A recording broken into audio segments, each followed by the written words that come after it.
తాకట్టులో ఉన్న బంగారాన్ని విడిపించి ఆ రోజు ఆన్లైన్ రేటుకే మేము కొంటాం. Sharma gold company.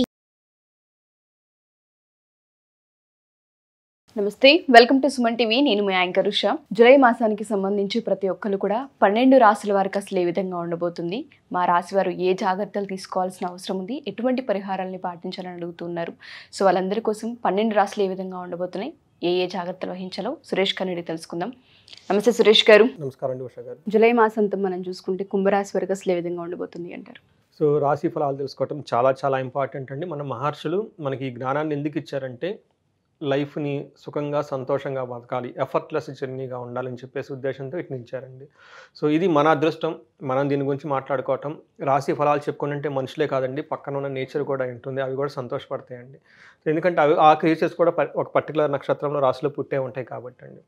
తర్వాత మనకి రాశుల గురించి ఈసారి జూలై మంత్ 2024 కుంభరాశి వారి గురించి చూద్దామండి. కుంభరాశి వారికి ఓవరాల్గా ఎలా ఉంటుందంటే, ముందు ధనిష్ట 2, 3, 4 నక్షత్రాలు, తర్వాత శతభిషం 1, 2, 3, 4 పాదాలు కలిగిన వాళ్ళు, పూర్వభద్ర 1, 2, 3 పాదాలు కలిగిన వాళ్ళతో పాటు ప్లస్ మనకి పేరు బలం కనుక చూసుకుంటే గు, గే, గో, సా, సి, సు, సే, సో, దా ఈ అక్షరాలు మోరార్లా సి సౌండ్తో ఉన్న పెరిగిన వాళ్ళందరూ కూడాను మనకి కుంభరాశి కింద వస్తారని చెప్పుకోవాలి.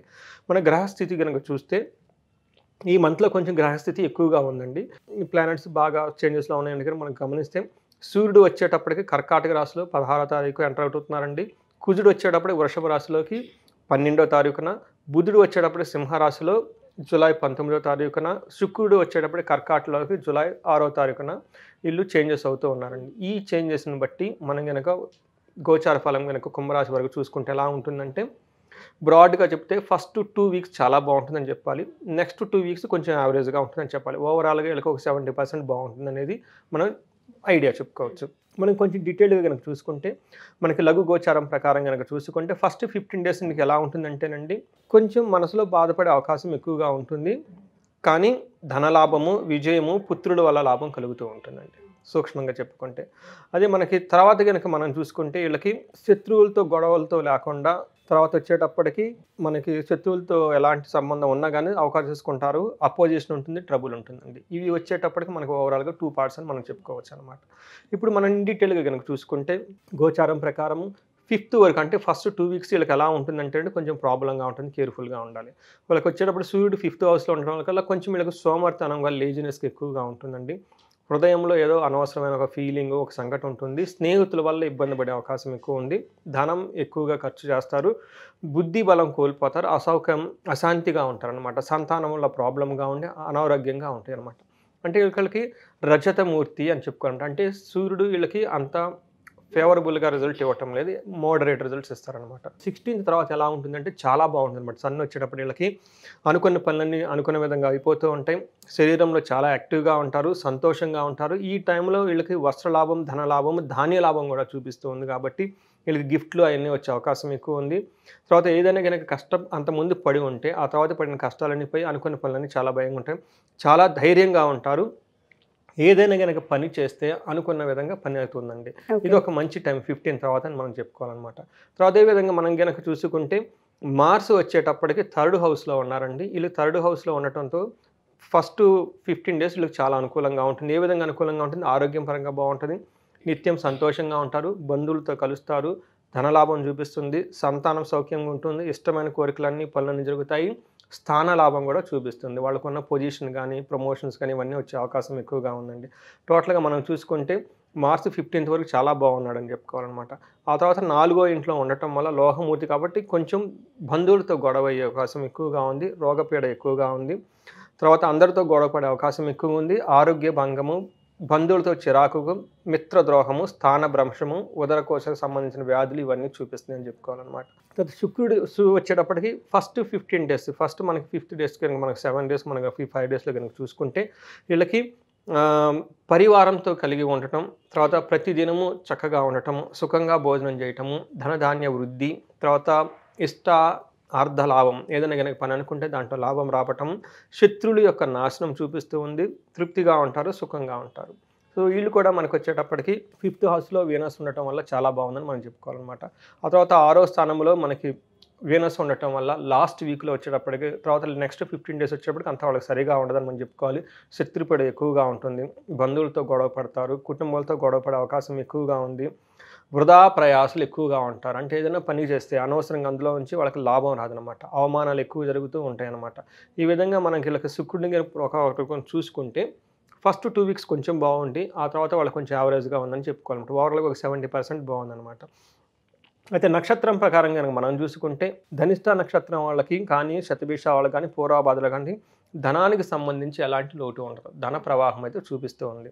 అందులో ధనిష్ట నక్షత్రం వాళ్ళకి రోగం రిలేటెడ్ ప్రాబ్లమ్స్ వచ్చేసి గొడవలు అయ్యే అవకాశం ఎక్కువగా ఉంది కాబట్టి కేర్ఫుల్గా ఉండాలి.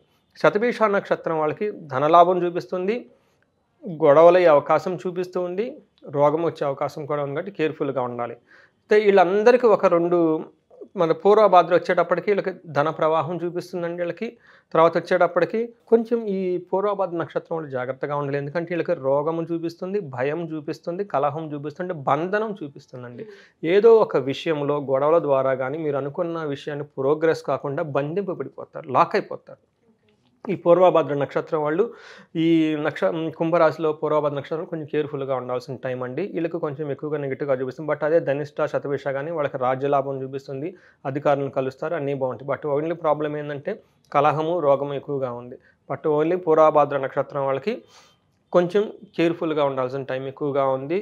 ఏదో ఒక విషయంలో అనవసరంగా లాక్ అయిపోతారు, ముందుకి ఎన్నికి వెళ్ళని పరిస్థితి వచ్చే అవకాశం ఎక్కువ, కేర్ఫుల్గా ఉండాలండి. ఇది వచ్చేటప్పటికి మనకి కుంభరాశి వారికి ఈ మంత్ రాశి ఫలాలు.